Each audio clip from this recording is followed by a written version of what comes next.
Hey guys, here's the spiral review for spiral 5. First up, we're looking at some graphing and writing equations. This is the last time this section is going to appear in a spiral. We're trying to write an equation that's parallel to 4x minus 12y equals 36 through a specific point. The first thing I might do is get this in a way I can figure out what the slope is, because I know parallel lines have the same slope. Okay. The easiest way I know how to do that is to get that y by itself, so I'm going to minus 4x to both sides. Negative 12y is equal to negative 4x plus 36. Divide both sides by negative 12. And I've got y is equal to 1/3 x, and that's minus 3. My slope is going to be 1/3. I'm going to use point slope form. Y minus y1 is equal to some slope times x minus x1, because now I know my slope, and I am given 1 point to work with.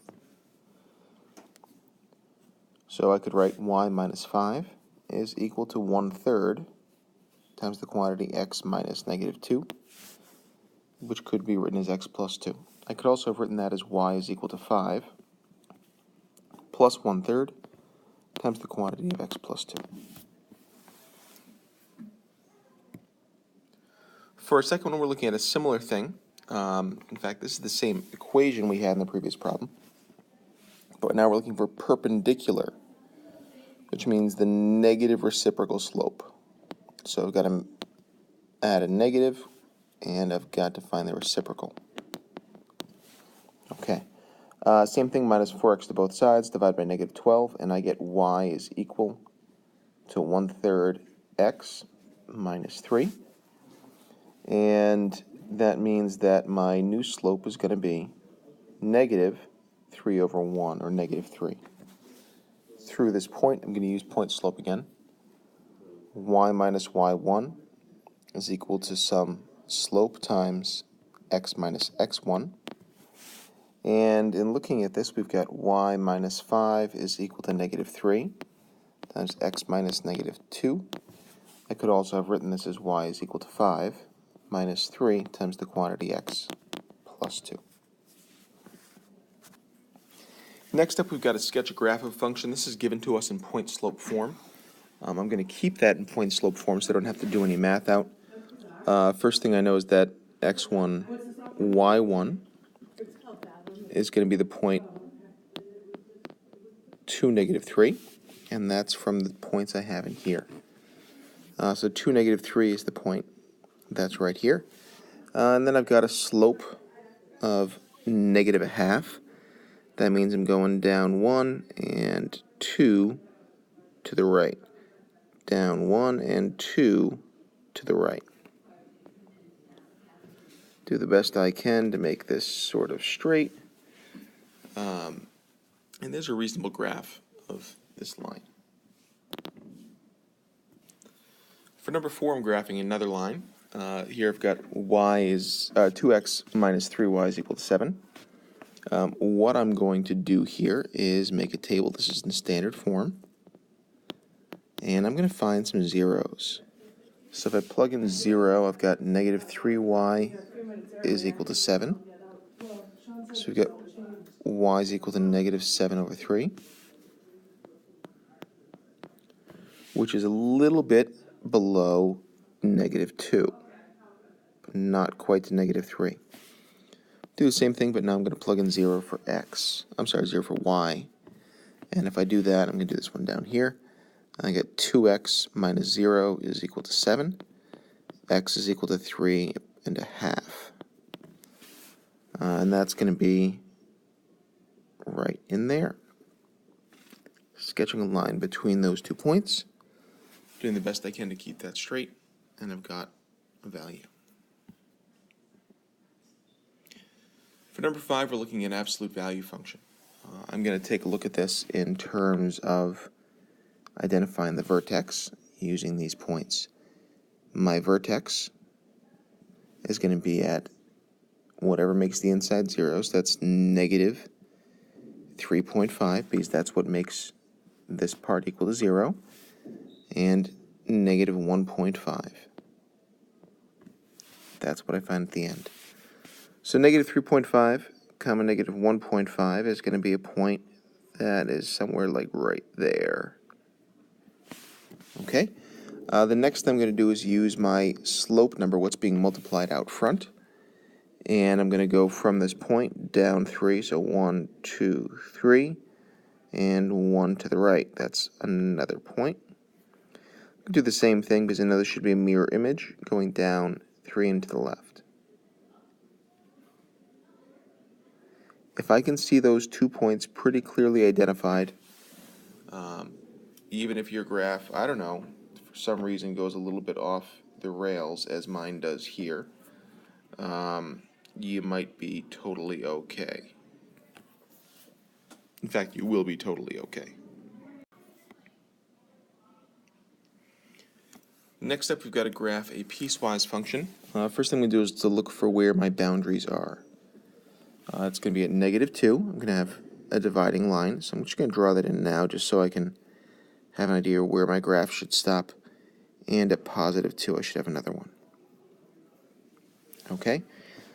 First graph is only going to happen when x is less than negative 2.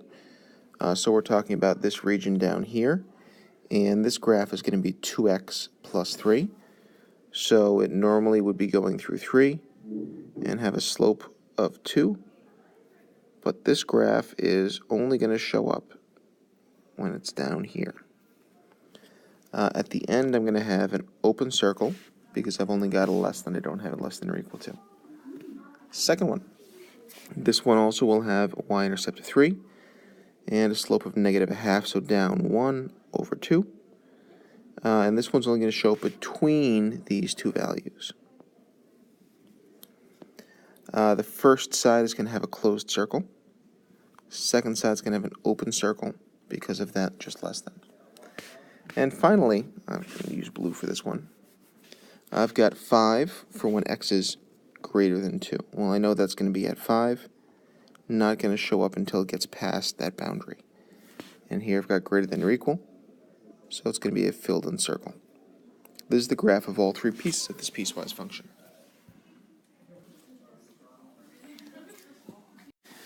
And don't we all love absolute value equations? I know I do. Okay, so solving this, I might start by trying to get this absolute value guy by itself. Maybe minus 7 to both sides. Negative 2.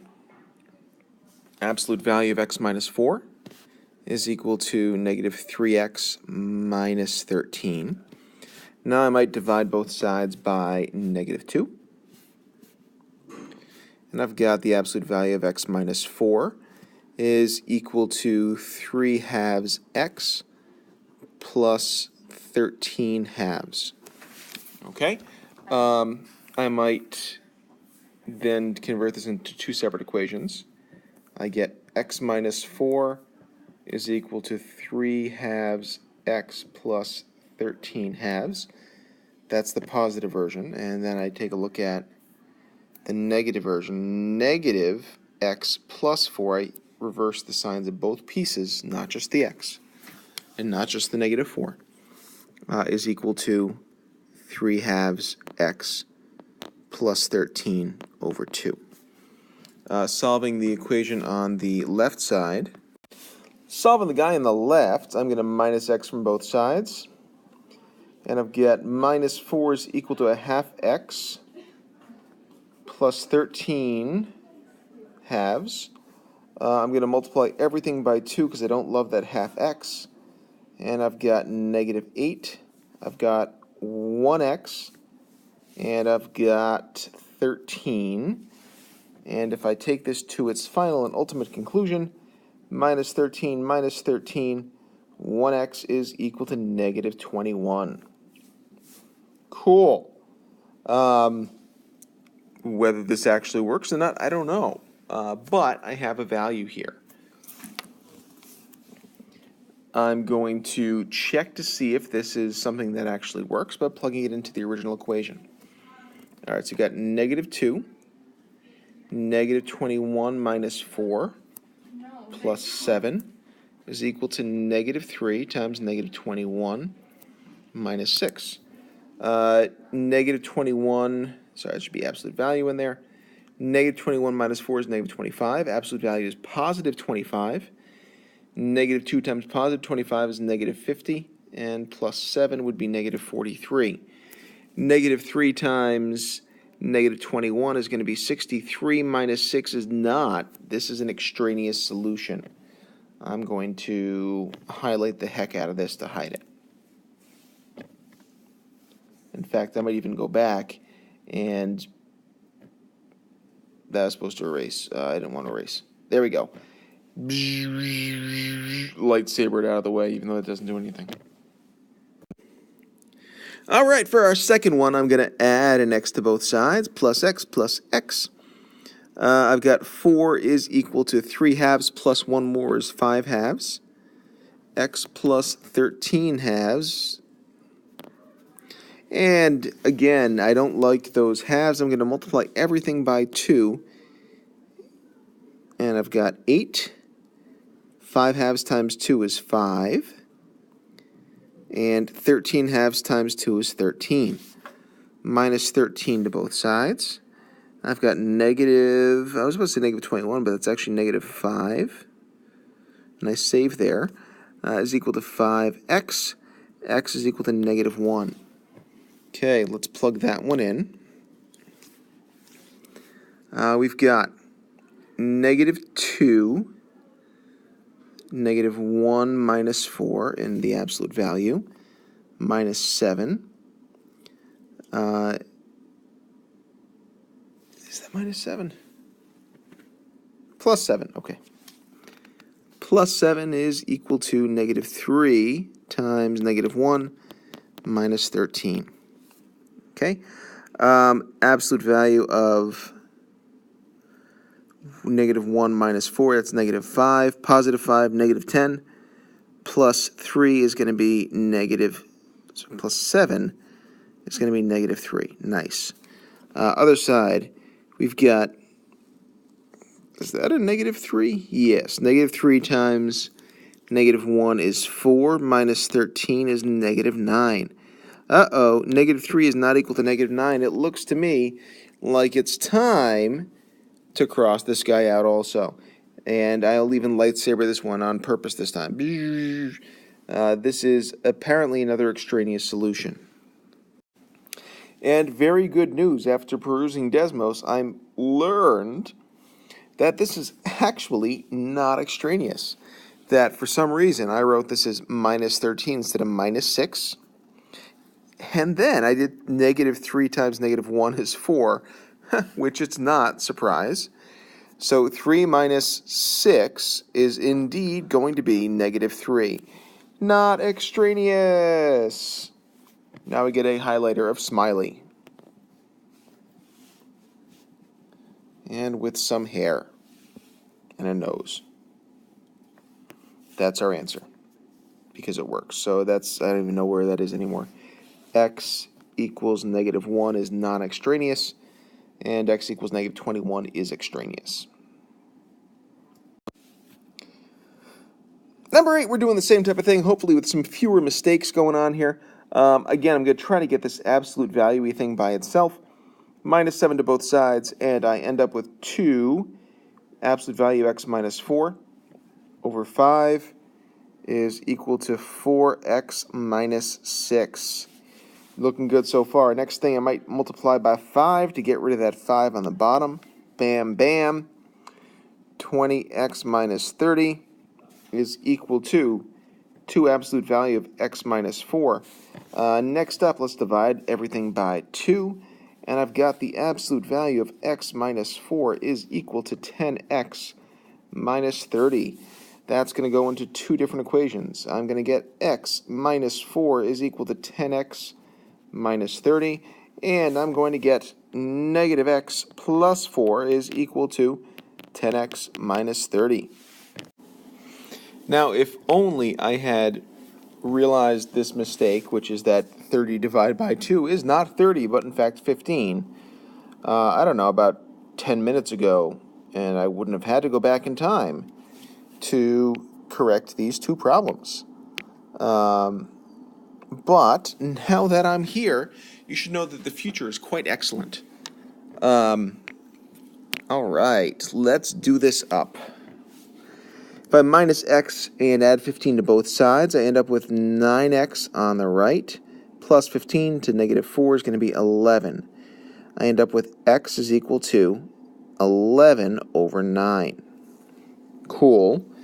And if I try plugging that in, I'm going to go from this point, because that's a much easier equation to work with. I get 11 over 9 minus 4 inside my absolute value is equal to 10 times 11 over 9 is 110 over 9, and that's minus 15. 11 over 9 minus 4 I'm going to hold off on for a second, because I notice that 110 divided by 9 is going to be 11, 12, and a little bit, in fact 12 and 2/9. And I end up with a negative value here. So whatever that is, negative can never be the inside of an absolute value, or can never end up outside of an absolute value. I therefore know this one has to be extraneous. Okay, back to my other one again. I've got 11x if I add x to both sides, and I've got 19, which means x is equal to 19 elevenths. If I plug that into the equation, 19 elevenths minus 4 is equal to 10 times 19 elevenths. Okay, that's going to be 190 over 11 minus 15. 190 over 11 minus 15. I'm so glad I chose this number. Is going to be 18 and 1/11. And yeah, I really did just do it in my head because I'm magic. 19 elevenths minus 4. 4 is going to be 44 elevenths. 19 minus 44 is going to be negative 25 elevenths.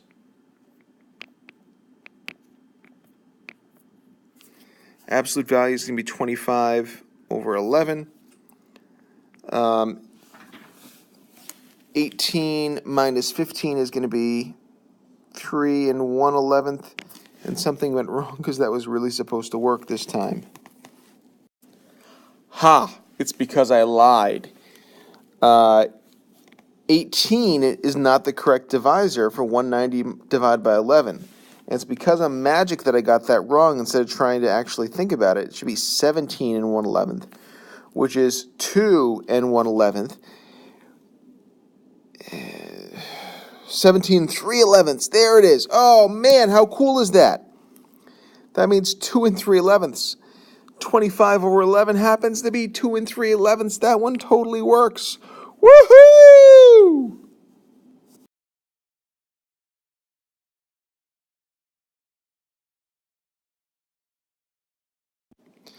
Now we're to much happier land. We're going to be graphing some systems of inequalities, which we're much happier with than looking at things in absolute value equations. Notice how much calmer my voice has gotten when talking about this. First up, I've got 2x plus y is less than 4. Okay, I'm going to make a table for me. And if x is 0, in this case y is going to be 4. Love it. And if y is 0, x is going to be 2. So that's the other point. Since there's a less than, I know it's going to be a dashed line. Something like this. I'll circle that in purple so that I know that's supposed to be purple. And then I got to decide if this is going to be the bottom half or the top half. What I'm going to do is I'm going to try the point 0, 0. So 0 plus 0 is less than 4. That's true. So I'm going to color in that half of the graph. Go to my handy dandy highlighter. And oh look, we've colored stuff in. Next up, I go to my second equation. X is less than or equal to 4. Okay. Solid vertical line through x equals 4. And less than means that's to the left. So we're looking at this stuff. And finally, we're going to have y is greater than or equal to 2/3 x minus 5. I'm going to start at a y value of negative 5. And it's going to be a slope of 2/3. That's up 2, 3 to the right. I've got greater than or equal. And that's going to be a solid line because of that. Okay, let's plug in a point. So 0, I'm going to check 0, 0, again, I like that one, is greater than or equal to 0 minus 5. That's true. That means I'm going to color in this side. So that's looking at this whole upper piece right here. The last thing I'm going to do for you guys is I'm going to shade in the part that's covered by all three, which appears to be this section in here that I covered a lovely brown. 3 more problems. 3 more problems. All right, this is about GQ, and she's considering 2 different cell phone plans. Plan A, okay, so that costs $30 a month. So that's 30 plus an additional 5 cents for a minute that she talks. That doesn't seem like a good deal. She talks an awful lot. So 0.05x. Plan B has no monthly charge, okay, but will cost 25 cents for each minute she talks. What? That's a lot of money. That's like a quarter every minute. So far, I would be charged like 1 billion quarters for this single spiral review. But doesn't have a 0. Okay, so that's 0 as an opening amount. I'm just going to set these equal to y because I know I'm going to be solving them, and I use an x for some reason. Cool. To me, since we're trying to solve this using any method, this looks like substitution because I already know what y is equal to compared to x, and I could plug that into the other equation. So 0.25x is equal to 30 plus 0.05x minus 0.05x from both sides. 0.2x is equal to 30. Divide both sides by 0.2, and I'm going to get x is equal to 150. So if x is minutes, that means that after 150 minutes, the 2 plans will cost the same amount. And I'm going to make you write that. After 150 minutes,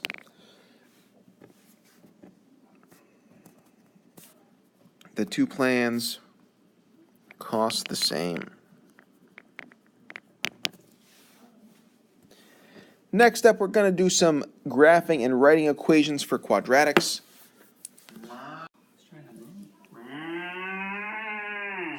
Don't have a cow with this problem because you totally got this. Okay. So we have a couple things we need to be able to do. The first is identify the vertex. That's going to be at -4, -2. Okay. I also know that I'm going to have y is equal to a times the quantity x minus h squared plus k. And I know that my vertex can go in for h and k. So y is equal to a times the quantity x minus -4 squared plus -2. And if only we had some way to find out what that a is. Oh man, like if we had another point to plug in for the values of x and y so we could find a. Oh wait, we do, and I just circled it. How coincidental is that? I'm going to plug -1 in for y, and I'm going to plug -2 in for x. And I'm going to use that in order to find a. So we've got -1 is equal to a. -2 plus 4 is 2. 2 squared is 4. Plus -2 is the same thing as -2. Okay, add 2 to both sides, and I get 1 is equal to a times 4. That means that a is 1/4. My final equation is going to be, I'll use a different color, y is equal to 1/4 x plus 4 quantity squared minus 2. As a note, you will not have this box on your spiral. You will only have this type of question, not the actual setup to help you with this. I'm going to erase that now.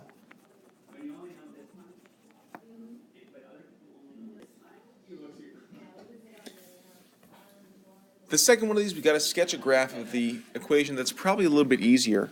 I'm going to identify the vertex, which is going to be 3, 4, the opposite of what's being subtracted from the x, and the normal for what's going on there. So I'm going to graph that point. So 3, 4 is here.